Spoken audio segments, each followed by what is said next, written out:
Yeah, thanks to Arkansas for great hospitality and a really well-run regional.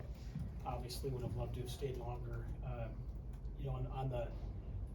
On the ground level, on the micro level, it's really easy to be heartbroken by a game like today and last night. I think on the macro level, I'm so proud of where we are as a program. We have an incredible administration, have an incredible AD, Travis Goff, our sport administrator, Sean Lester.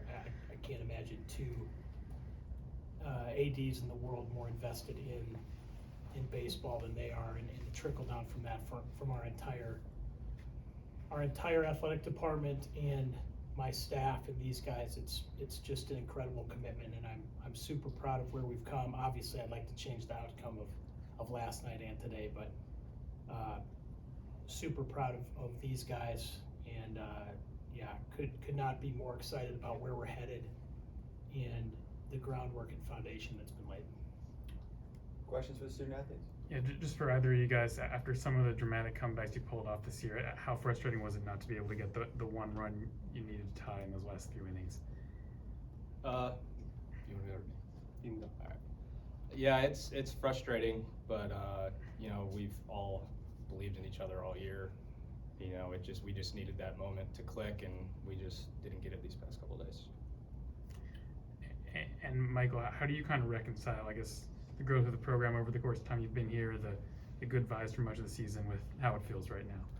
Yeah, it's not the way we wanted to go out, but I loved my time here playing for Fitz, meeting guys like Haugie this year.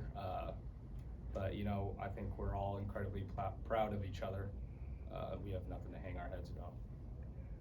Guys, kind of building off of that lengthy career as a year, Fitz talked about how much ball you guys have played. What are the emotions in game when you feel the time kind of ticking down? You say we gotta score some runs. How do you manage that? I think, until the last pitch, nobody's ever given up. So I don't think any one of us was prepared to go home, obviously, until 9 innings was said and done. So I don't think there's a whole lot of emotions that go on. It's just like lean into your guys and leave it all out there. And when you do that, you can be, thankful for how you played. In retrospect, obviously, we're all disappointed in the outcome, but really thankful for this group of guys, Fitz, the coaching staff, to give me a chance coming in here. I wouldn't change it unless we made a tomahawk, but yeah, I wouldn't change it for the world. Jackson, your journey to get to Kansas wasn't easy. Just what's it meant to you this entire season, just being able to be on the baseball field and enjoy it with all these guys? Yeah, it's been amazing. You're right, it hasn't been easy. I wouldn't change it if I could, looking back. But yeah, there was a lot of hard times, and I think just a message to anybody out there: know your worth. And when I hit the portal, it was a super scary time in my life.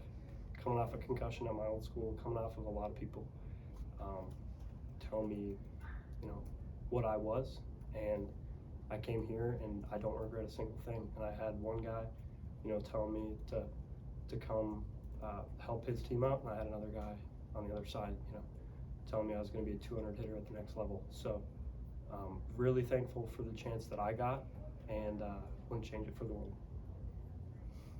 Michael, you touched on, you've been with Fitz for a while now. How have you seen the program grow over your 3 seasons with the Jayhawks? Yeah, we've obviously made tremendous strides in this program. He's done a terrific job recruiting guys like me and Haugie, stepping up and being leaders on this team. And I think the years to come are going to be tremendous. Obviously we want to go to Omaha this year, but came up a little short. But like I said, I'm incredibly proud of everybody this year. Michael and Jackson, building off of that, who do you see as the future leaders of this team? I mean, obviously you have guys like Dariel and Ballinger and Dom on the mound, and so many guys that can come back. Other guys that have some pro interest, and you don't know what's going to happen. But Cooper Moore, just some really obvious young talent, and you know, you see the JUCO class that's coming in. I'm really excited to see, you know, the next wave, and it's fun to be on the front half, and it'll be fun to follow for years to come. I'd also say to that, yeah, we have some young talent that are obviously leaders on this team, but honestly, I think we're all leaders. You know, everybody has their own part, and, you know, I think no matter if you're new to this program or if you've been here for 3 years like I have, everybody's a leader and everybody listens to one another. Yeah, and looking at our team, you know, you got guys like Mike and TJ who led throughout the year, and everybody kind of led in their own way. You know, we didn't have a single guy where it was like, that's the captain or that's this, and that's what made this group special is you had so many guys on the same page, and you don't get that very often. So, again, super thankful. I mean, you guys are the group that got Kansas back to regional for the first time in, you know, a decade. I mean, what's a lasting memory that you can take from that? I would say just being with each other for this long, this whole year, obviously it's been awesome, all the achievements we've made, but, you know, just hanging with guys in the hotel room and in the locker room, honestly, I think those are honestly the best part about college baseball and college sports in general. Yeah, you talk about lasting memories and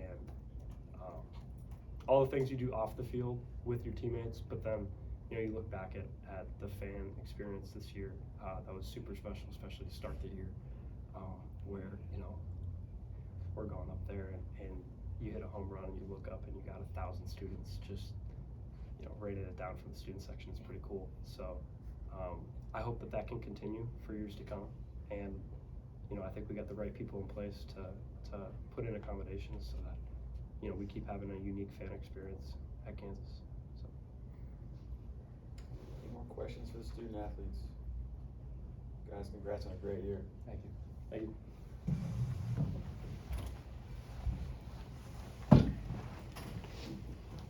Questions for Coach Fitzgerald? Go ahead.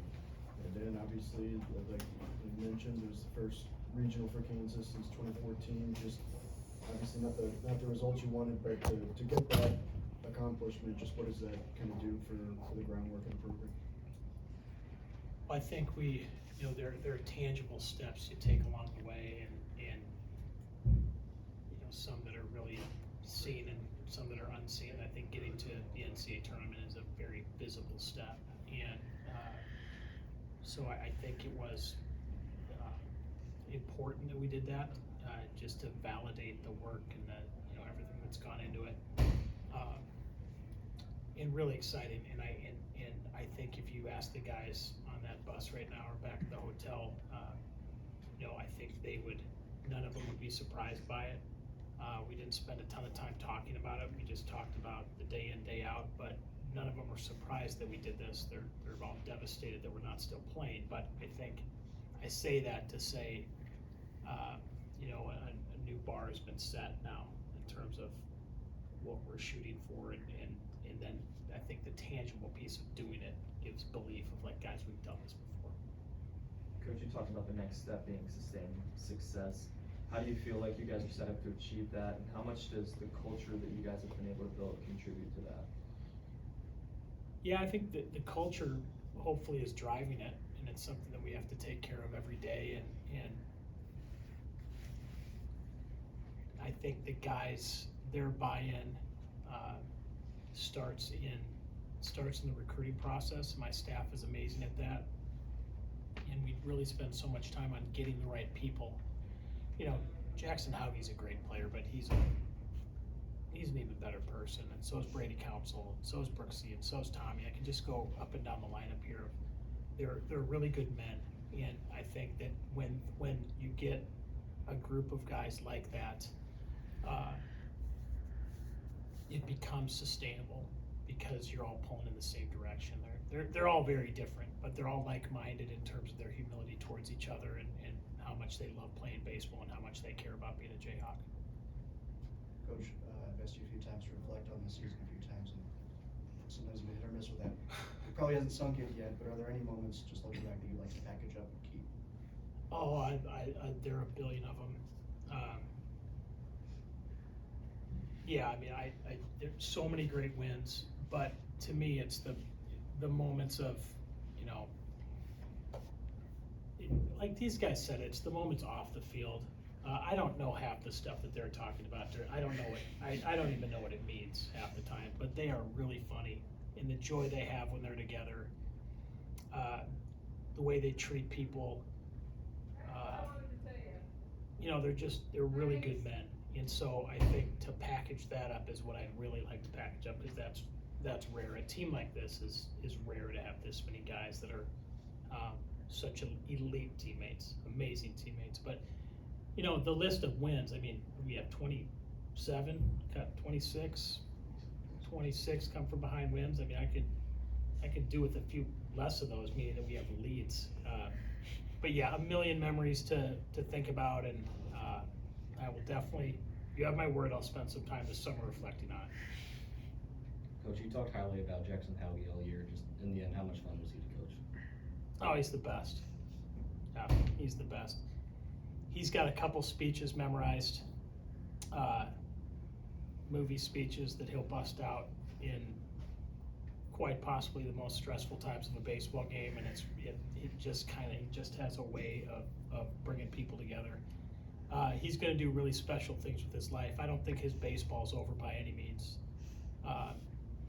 But what a great kid, and what a picture of, you know, he's been really bold and outspoken about some things that we haven't talked about for a really long time as coaches and players, you know, and he's been outspoken, and I think he's probably freed some people up to talk about some things that otherwise weren't necessarily talked about, with his concussion and some mental health stuff. So I'm proud of all of them. I'm incredibly proud of him, because he is a courageous, he's just an awesome young man. You compared building a roster to Moneyball a little bit. How do you, when you talk about culture to an extent, but mostly personalities, how do you rebuild those in the aggregate? The personalities? Yeah, I think it's, you know, we're not going to. It's going to be different, but I think the like-mindedness of putting the team ahead of yourself, and having the humility to think about your teammates more than you think about yourself, and care about the win more than you care about your stats. And those things are, you know, I don't know that we'll have someone as funny as Jackson next year. I don't know if we'll have someone as surly as Brooksy next year. But we will certainly have guys like them who are like-minded in their humility towards each other, and their level of grit and compete. That is something that we will not bend on. So what we look like next year, I don't know. We've got a lot of pieces to replace, but I've got an amazing staff, and those suckers can really recruit. And we will be very busy in the coming weeks. Any more questions for Coach? Coach, congrats on a heck of a year, man. Thank you.